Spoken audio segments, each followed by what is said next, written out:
Hey y'all, how you doing? So I've been doing some thinking. I know, dangerous thought, but I've been thinking, doing some thinking, doing some pondering. Actually, I've been pondering this for a long time. Has to do with intellectual properties, and that for those of you who know me, that's my thing, is intellectual properties. You know, I think this country, back in 2001, um, we went to refinance after 9/11 when the interest rates came down. We went to refinance our house. It was pretty much was just built. We just had finished building it about 2 years prior. And so the interest rates were fantastic. It was going to save like $500, $600 a month. It's going to be great. I had this US bank loan manager down at the local branch out in Scappoose just hounding the shit out of me, saying, "Oh, I can get this. I can get you a deal. I can get you a deal. And just get this thing, big, real easy refinance." So finally went for it, and we thought it would be like they said, it would take less than a month really, and it dragged on and dragged on and dragged on. It dragged on for like 3 or 4 months before we finally said, "Fuck it, we got to pull out of this thing because it's not happening." It's a very long story, but the long and short of it is that it appeared that we walked away from this thing with our credit destroyed. I mean, totally destroyed. And they destroyed it. And they destroyed it. And walked away from this thinking, wait a minute, this is like it's almost like they were trying to destroy our credit so they could steal our house. That's what it really felt like. So I'm not going to go through all the details on it because it's a very long story. So it's a pretty interesting story, but it's a long story. But anyhow, after that happened, then our credit was destroyed. I said, and they destroyed it. I said, you got to fix our credit now. You messed up our credit by your botches on this thing, and they wouldn't do it. And so I went to the attorney general, and the attorney general said, all right, can't do nothing. Can't get involved in things like this. Well, you're the attorney general. Well, I didn't know at the time that the OCC had just enacted its deregulation and preemptive policy that basically forbid attorney generals from getting involved in conflicts like this between their residents and the banks. And so they couldn't do nothing. So nobody could do anything. Okay. So I mean, we were fucked. We were literally fucked. So we were going to save $500 a month on our mortgage, which has been great. Ended up screwing our credit. The cars that we were leasing, when those leases were up, we were turned down to lease a car, and the credit was so badly destroyed by this that we can only afford to buy used cars at very high interest rates.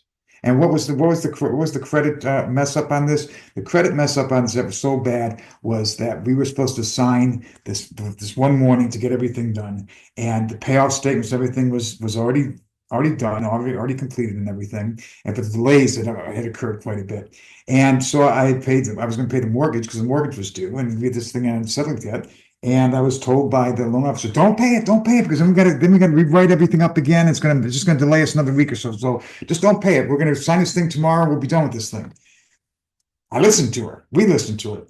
The next day, it fell apart because we got a phone call in the morning saying, yeah, we got a little problem here. They want you to pour a slab in your basement now. I had a daylight basement that I wasn't, that was for future, and they came back and said, oh, we want you to pour a basement or pour a slab down. I said, I'm not going to do that. And that's why we ended up walking away from this. But, which just messed us up anyhow. There's no way we were going to sign it. It cost about $10,000 to pour a slab. And I wasn't going to do that. And so anyhow, our credit was destroyed because of this, because we didn't make that payment. This loan didn't close. And so I went back to the loan officer and said, you got to fix this. Won't do it. And like I said, I went to the attorney general, no, nothing there. I went on to attorneys trying to get lawyers to sue the banks. Nobody wanted it. It was very strange. What the hell's going on here? And this is when I first woke up. This is when my moment when I first woke up came. Because up until then, I didn't give a shit about politics. I didn't give a shit about anything, much of anything to do with that. I figured the government was always there, going to be there for me. Freedom and liberty, go pursue your dreams and everything. And if anybody messes with you, anybody steps on your toes or anything, you got fair and equal justice is here, always here to bail out the situation and fix the situation. That was naive. That was very naive because I got slapped in the face that day when this happened, and that really woke me up to say, wait a second here, something's wrong here. When there's no fair and equal justice, when I can accept responsibility for things that I fuck up on, but somebody else's actions that cause me problems, cause me headaches that messes up. I mean, our credit really bad that somebody else caused. They got to fix that. They got to be responsible for that. And you're telling me that they can get away with that? No, that's not right. Well, they did, and so I put up a stink. I mean, I put up a big stink. I went to, I mean, I called them every single freaking day. Never spoke to the same person twice, ironically, which was really strange. Finally made a complaint to the OCC. OCC came back and said, they're not, nah, we're not going to do anything here. Well, first, what the OCC said when I talked to the OCC, they said you got to send this form down to us and all your evidence and everything on. So okay, that's fine. I said, but I got a lot of documents here. I said, well, fax it. It's Friday, so fax it over the weekends. And I did. It was a lot of pages, like 50 pages or something like that. So I faxed it and didn't hear anything for about a week or so. So I called them back, and this fucking lady yelled at me. She yelled at me and said, "How dare you fax this many documents? We don't have time to do any of this stuff. We're not going to do any of this stuff." And so she basically just threw it in the trash. So somebody had mentioned to me, "Why don't you make a senatorial inquiry and have your senator look into it?" So I did. At the time, it was who was it? It was Brown. Oh God, my mind just went blank. Gordon Brown. Or is it Gordon Brown? I think it's Gordon Brown. Anyhow, and I was surprised when he said, "Yeah, we'll go ahead and do that." And they did. And they looked into this thing, and they found that there was problems. It's like these agencies, it's like the OIG.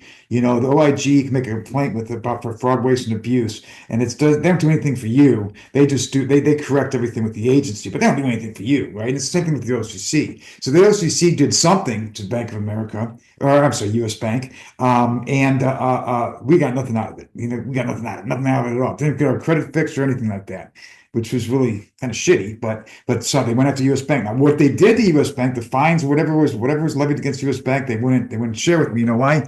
Bankers' secrets. But here's what happened. It pissed off them so bad because they must have got nailed pretty bad, because I had the president up in his high horse on U.S. Bank calling me, contacting me, threatening us. He called my mother, of all people, to try to threaten me through her to dismiss the OCC thing. Otherwise, he will destroy our lives, take our house and everything like that. He's literally threatening us. And so, at that point in time, we were just out of it. You get drained after a while. And the credit was destroying everything. And when he said, well, we'll go ahead and write this loan out. We won't cost you any points or anything like that. So that was a concession. Right. But they want to fix our credit, but we go back and give us a loan without the basement and everything. So, we got beat down so bad that we took it. And so what we had to do is we had to go into, it was very clandestine. It was signed. We had to go into the closing office, or the title office. It was like at 10 o'clock at night to sign these documents. And the first thing I got slid before us with is waivers saying that, we're going to waive any legal rights and all this and that and everything and so on and so forth. And that everything will be that we will not impinge and we will not make a claim against the successors of banks, U.S. bank supervisors and loan managers for claims against the estate or anything like that. So I'm not signing that. And she goes, well, we can't do anything until you sign that. So I said, so I turned it over and I wrote something on it. I don't remember what I wrote, but I wrote something on there saying this is bullshit, this doing some duress, so on and so forth and everything. And I signed it. So we went ahead and did the closing. And so we got out of there by 11 o'clock at night or so. And next morning, real early in the morning, like 6 o'clock in the morning, phone's ringing off the hook. It's ringing off the hook. It just keeps ringing off the hook. Here's the closing agent. And she says, you got to get down here right away and sign a new one of these forms. U.S. Bank is furious with me. Now, this was the president. Oh, by the way, this was a deal that was worked out between the president of U.S. Bank, I mean, high horse guy, and us. And so we found out that the following morning that he didn't care about the loan documents, but what he cared about is he cared about that waiver. And he was waiting for that waiver to be faxed to his home in Cincinnati, which would have been 1 o'clock or something at that time. And he was waiting on that. And that was the first thing that's the only thing he wanted. He didn't care about the loan documents. He wanted that waiver. The moment we walked out of that office, and she did that. The following morning, he called her and he called her and then she called me and said, you got to get down here and resign this thing. And at that point, I said, fuck it, just went down there and re-signed it. Okay. And it got very, very ugly. I mean, then this guy, then what happened was, as part of the deal with this redoing this loan was that the insurance came due, and that was to cover this, just cover the first insurance payment in this thing. So as part of the closing documents, because it overlapped, and they were late on it, and they were 30 days late on it. I mean, I didn't know this. I wasn't aware of this. I thought this was all taken care of. We didn't find this out for 2 years later. 2 years later comes around, and well, prior to that, I had about a month or so prior to that to making the claim. I had made a claim because somebody had broken into their house and stole a very nice guitar that I had, very nice acoustic Yamaha I had. It was beautiful. Somebody stole that, so I made a claim on that with State Farm. And then, not long after that is when I get a notice from State Farm saying that your insurance has been canceled for repeated non-payment or late payments. I'm like, excuse me? We've never been late on a payment. Never, ever, ever. Well, it turns out we were late on 3 payments. But 2 of those payments, the agent fessed up and said, no, that's my fault. I'm the one that he held back on the checks. He didn't send them when he was supposed to, but it was paid on time, it was stamped on time. So those 2 were taken care of. The other one was US Bank that did not make a late pay. And I said, well, you got to reverse that. Well, we can't reverse that. We can't reverse. We can't reverse that. I said, it's not our fault. This is their fault. They did that. And I said, listen, I'll drop my claim. Okay. So and there's nothing I said. It's another problem that you have is that you have a claim right now. So so that now that we have dropped you from our insurance, we can't put you right back on because you have a claim. I said, well, I'll drop the claim then. Well, you can't do that. That's fraud. So it's like, what am I supposed to fucking do? So we were uninsurable, literally uninsurable at that point in time. Called the Attorney General again, called the state insurance, and nobody could do anything. Nobody cared. Sorry, I can't do anything. OCC prevents us from doing anything. And so what happened was we got, because our credit was bad, because the money we were supposed to save with that refinance didn't save. It ended up costing us more in vehicles, more in everything else. Our cost of living went way up. So we were pretty tight at this point in time. So now we've got insurance that's been canceled because of US Bank, home and homes insurance. Nobody's going to insure us. Nobody would insure us. Nobody would insure us.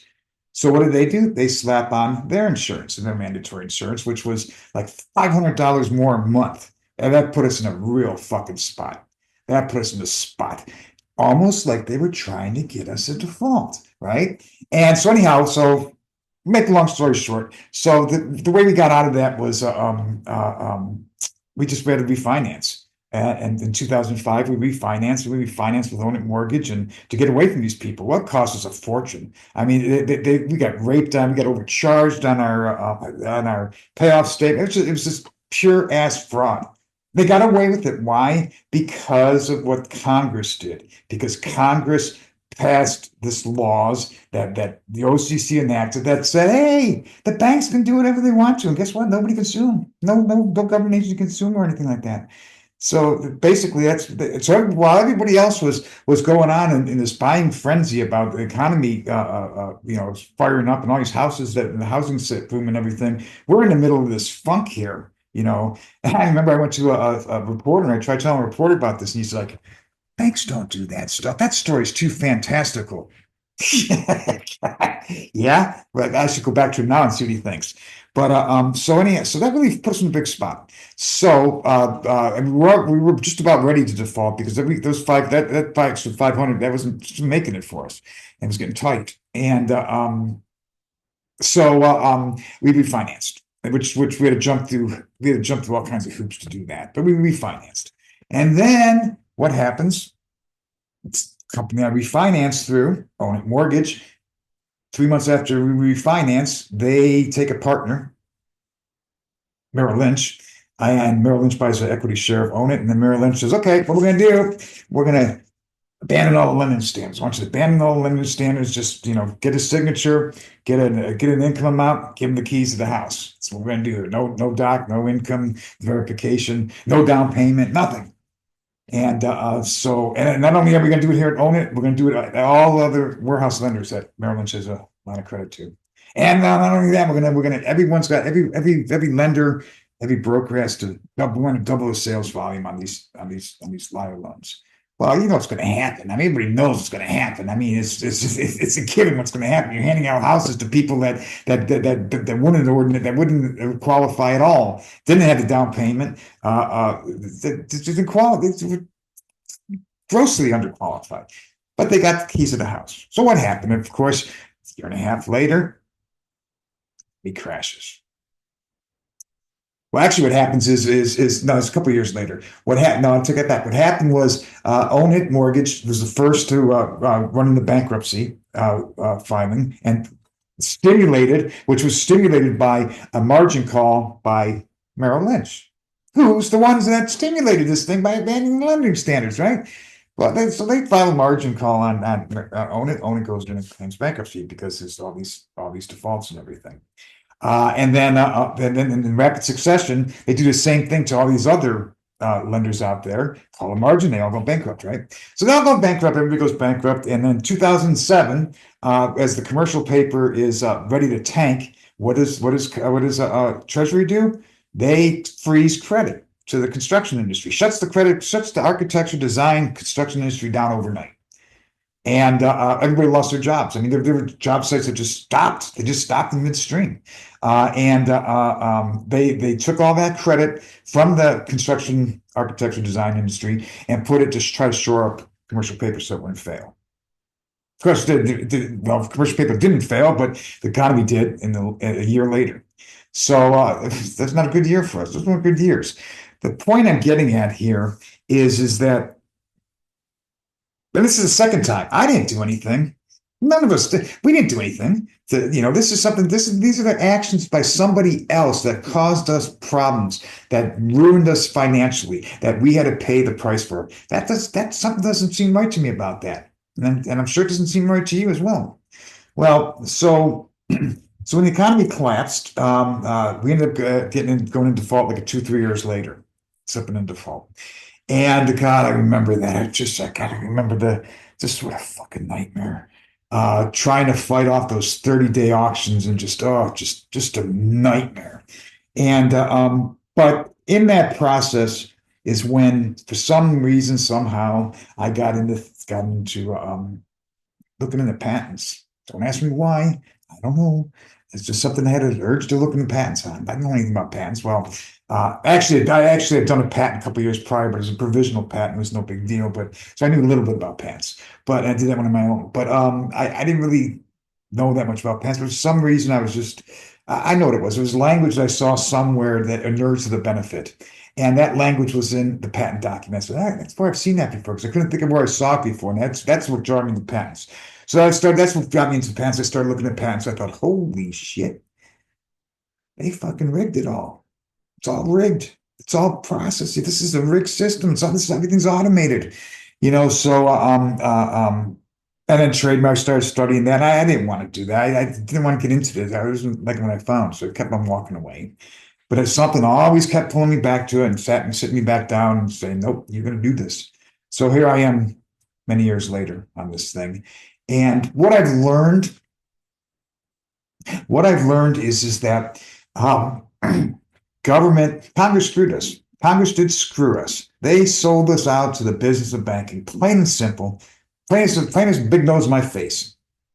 I forget what the number was, several $billion over the course of between like 1998 and 2002, 2004, something like that. Several $billion in lobbying and campaign finance that bought them the laws that they wanted, that they needed to pull off the stunt that they were engineering. And Congress did it. Congress sold us out, sold everybody out to the bankers. And so what was happening was a new system was being initiated, new economic government model was being engineered, all automated, all intellectual property based. It's going to be the derivative of which is going to be the public personality, first, middle, initial, last. And they didn't disclose it to anybody. Didn't disclose it to anybody. made everybody think it was just ordinary course as usual. I mean, even though we know that, the technology was going on, but we don't know anything about intellectual property. Consumers don't know about that stuff. And when you're designing a brand new system, an automated system, you kind of expected to share that information with the people that are made subject to it and the people that rely on that, which is us. Because we're the subject of that. We're providing the collateral to it, but we're also relying, it's also how we're conducting our lives and our banking system, all this stuff, right? So we have a right to know about these things. Never disclosed it to us. They made us think that we had an ordinary course mortgage loan when we signed these mortgage loans, which was a lease agreement, but that they attached a hidden agreement, concealed agreement that was a United States registered service mark, which has a hidden contract to it, which says that we're going to give all rights, title, and interest to our capitalized name, and we're going to give them full powers of attorney and this, that, and everything, so that they can go off. And while we're sitting there in our la la land under our so-called American dream, uh, uh, um, uh, uh, they're out there selling that information, selling that name, doing genetic stuff with it, financing pharmaceuticals, writing other deeds and all kinds of things, investing in other property, insurances, annuities, all kinds of shit, building up our estate. Okay, that's what they're doing. And but they can't. But the thing about it is that they can't. Nobody can collect on that unless we die or we abandon it, right? Or after we die and we abandon it. Now we don't know about what's going on. We have no clue. We're clueless. The amount of money that's being made off of us on these automated systems. I mean, the amount of money, the amount of value that's being made on these things is obnoxious. Okay, and didn't tell us. Man, tell us. So what happens? The economy collapsed. It collapsed because Merrill Lynch wanted to collapse because they wanted to introduce their new business model and get that kicked off the ground, which was the new mortgage default model. Because prior to this, defaults were like the biggest fear that there was. Not anymore. Defaults are wonderful. Defaults are great. You know why? Because it's in the agreements within patents and trademarks. You can build up all this value. You can build up all this revenue and everything, but you can't really take it unless there's a default. Then you can start going after these things. Well, gee, okay, that's great and wonderful. Let's just attach a hidden agreement to this Fannie Freddie document, which is an unimpeachable contract, because it's not supposed to have hidden terms and conditions to it, and nobody's gonna know about it. All we gotta do is leave the circle R, the designation for the trademark office. That's it. And that's what they did. That's what they did. For me, it's like one of the biggest crimes ever. One of the biggest crimes. And what happened when the economic collapse happened? What happened? They didn't do anything for the people. They didn't do anything for the people that lost their house. They didn't do anything for anybody but the banks. They gave the banks the bailouts, did they? And they really couldn't do anything for us anyhow because of all those hidden agreements, right? That we didn't know about. Nobody's going to share it with us, right? And so I pretty much, yeah, my career is in architecture, but the economic collapse ruined that, and it was dead for the next 5 years. So the next few years, that's when I really started getting into studying patents and everything.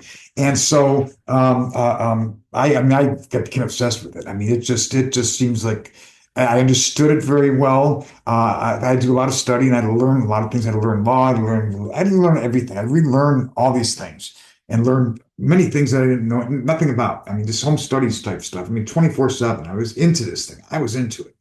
And I understood it. I see where it was going, but I needed to put it together. And it's really weird because it just kind of came to, I just was able to find things pretty easily, almost like God was guiding me. Maybe he was. And I think that maybe he was. And other people that know me say that, yeah, God, you got a divine blessing. Maybe I do, maybe I don't. But the point is that I was really into this thing.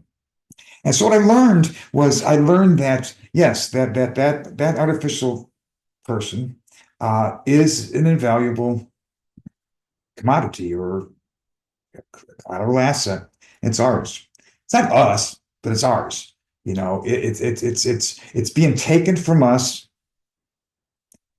and profited from, and the hope is that we don't know about this thing and we'll never learn about it, so that when we die or they can force us to default, that they can force an abandonment of the state and they can cash out on this thing. Well, you know what? Fuck you. That's what got us where we're at now. That created Donald Trump. It's the anger in that economic collapse when government didn't do shit for the people that lost everything, were getting evicted from their homes, losing their didn't do shit, nothing for them. And so that's where that anger stemmed from. I believe that's where it stemmed from. I think that that anger was kind of that's when Donald Trump came around. They had a place to put that anger. And Donald said, deep state this, deep state that. I'm going to take care of this and everything. And bullshit. There is no deep state. It's all bullshit. But people locked into this thing, and I get that. I get that. They locked into it. They bought into it. I gave it one time, yes, not two times, not two times, not a second time. But where I'm getting at with this is we need to take some action. We need to do something here. Our country's going to be gone. It's being destroyed. All the government services, and I don't give a shit what you think about government services. We need government services. The government services did a lot of good. We need a Department of Education. We need FEMA. We need all the stuff. We need NOAA. All the things that this son of a bitch is killing off. And I don't know why these MAGAs love this guy. And I'm not talking to the MAGAs right now. I'm talking to people who have an ear to listen. But it's getting killed off. And everything that Elon Musk is doing with Doge, all his little boys that he's got down, there's Doge boys. It's all patented. They got patented processes on this, what they're doing. Now they're stealing this stuff, they're copying it, they're messing up the records and they're deleting stuff, mass deletions. That is our property, our assets that they are stealing. I'm not talking about Social Security. I'm not talking about Social Security the way we know Social Security. I'm talking about Social Security, the whole kit and caboodle of Social Security. Okay, I'm talking about what the value of that artificial person that is within the books of many different agencies that is being taken by attorneys and intermediaries and capitalism because we don't know about it. Claim it, right? But it's all being taken. And what's going on here in this country right now, if Trump is not thrown out by the military, deposed by the military, and put on trial for treason, and all these other sons of bitches that go with them, we're in trouble. This nation is in trouble.